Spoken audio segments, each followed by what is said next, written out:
When a drug heist swerves lethally out of control, a jaded cop must make his way through the criminal underworld in order to save a politician's son.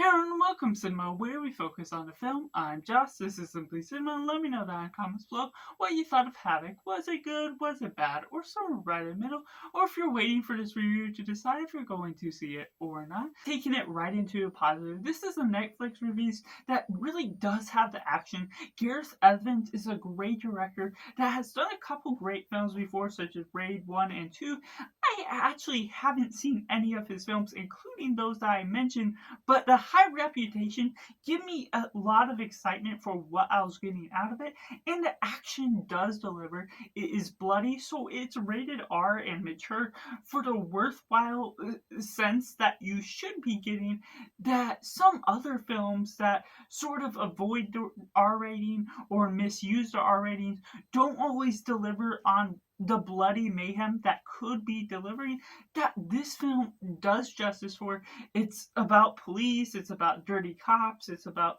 this drug heist, and certain things that are all going about. It kicks you right into action, goes on different speedy chases throughout the city, doing all this great cinematography. The camera work is certainly there, where you can follow and track the characters here and there. Not too complex for the nature of what you're able to take out of the story, out of the whole, and the characters really dive deep into what you're dealing with, the mess of the story that's all going throughout. Tom Hardy, if you're a fan of him, which I am, then you love this film for the nature of what you'll get out of him, at least for his performance alone. You get some supporting cast members that are great as well. Notably, Timothy Olympus, I'm most familiar with, that does great with just being part of the dirty cop gang.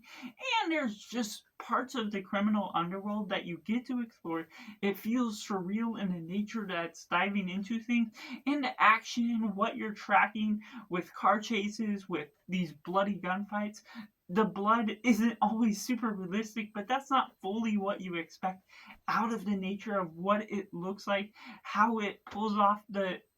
everything that's going on. That's not utilizing CGI really much at all. So the nature of what all you get sucked into, the scope of the city has a scale to where you're tracking people, the changing setting that keeps it from being too boring of what you're following along with. And so the nature of what you're getting out of all these different characters, or just the story and the action alone, is something to be noted, because the nature of how you're pulling all this film together, making it look good, having some great gunfights, and just keeping you entertained by the nature of what all is sucking you into it from the get-go, from beginning, and giving you all these spurts of action here and there, and having something that's worthwhile through the action that gives you a gunfight that can be one shot type of film,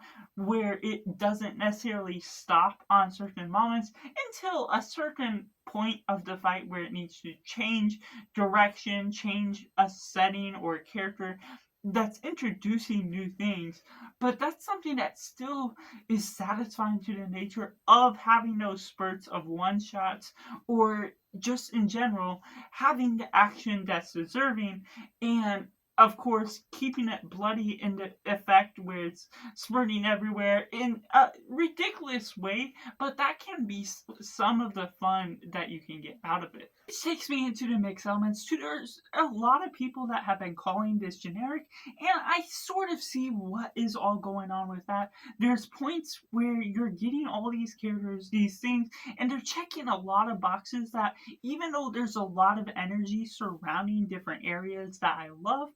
it's also doing some things that we've seen before many times, just with the amplified look of the cinematography, the look of the film as a whole, which can go either way depending on what you favor, the story or just the fun action. So it's something of a mixed bag that builds upon some of the plot that can go along pretty smoothly, but not always building all the energy that constantly will keep you engaged based on what you're taking out of the characters or taking out of the story. There's certain things that can be a little over the top in one excessive way to where, yes, you know it can be ridiculous from the get go based on how it goes, but the nature of some of the blood effects or someone shooting even past the time that someone is obviously dead from being shot is going can work in sometimes and cannot work in other times. So it's like a back and forth motion of whether it's doing too much or doing too little, and builds upon the own elements to the nature of what this film is asking. So it's a little convoluted to the nature of not being able to decipher the story itself, but being able to track all these different ideas and teams that's going upon this basic storyline that's going about and following all these different drug busts that can be something that draws me in, but at the same time doesn't necessarily have enough talent or uniqueness to keep me engaged, keep me remembering this, even though it may be a film I go back to every once in a while because there was the good moments that I mentioned.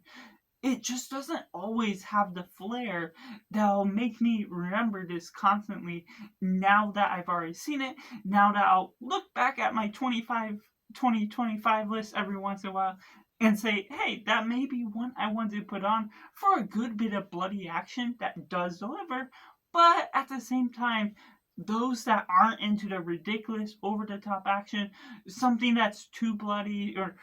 spraying everywhere, it could be just a hit or miss depending on what sort of flavor you are looking for out of this type of action film that is going on as a whole.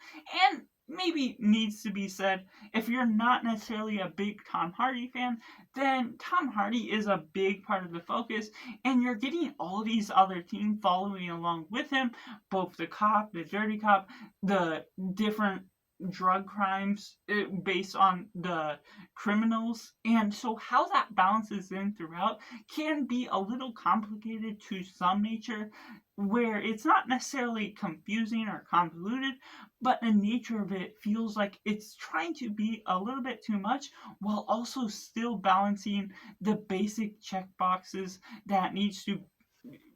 cover in order to be an action film. Which takes me into the negative. The characters themselves can be quite dry. Like I mentioned, there's different teams that are all going on, and they all deliver on what is the entertainment value, the level of engaging with you, but you ultimately don't necessarily remember even Tom Hardy's character for his name or different drug busts, what were going on with the criminals. The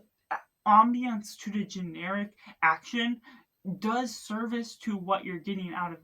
the action itself, but the characters themselves unfortunately just feel left out, feel forgotten to the nature of what all you got out of watching the film as a whole. So it ultimately doesn't earn its service of what it's expecting out of the audience. Maybe it is just trying to be an action film to be an action film, but that's unfortunate to the case of trying to remember the film, because characters speak volume if you can remember them, and then you have something more to remember from the film than just something that's good and action filled, rather than just story based that has something to speak volumes to what is going on with the drug, different things that may cause some complications to Tom Hardy and his characters, to all these different teams that are involved, that can create some intrigue, but ultimately don't dive deep into what all it is setting up as a whole. So that's just my personal review for Havoc, which I have to rate a simply 6.5 out of 10. Let me know down in the comments below what you thought of Havoc. Was it good? Was it bad? Or somewhere right in the middle? Or if you're waiting for this review to decide if you're going to see it or not, make sure to like this video if you enjoy it. Subscribe if you haven't already to join in film culture community where we talk about the love of cinema as a whole. So that's just all, and make sure to do yourself a favor and go watch a movie.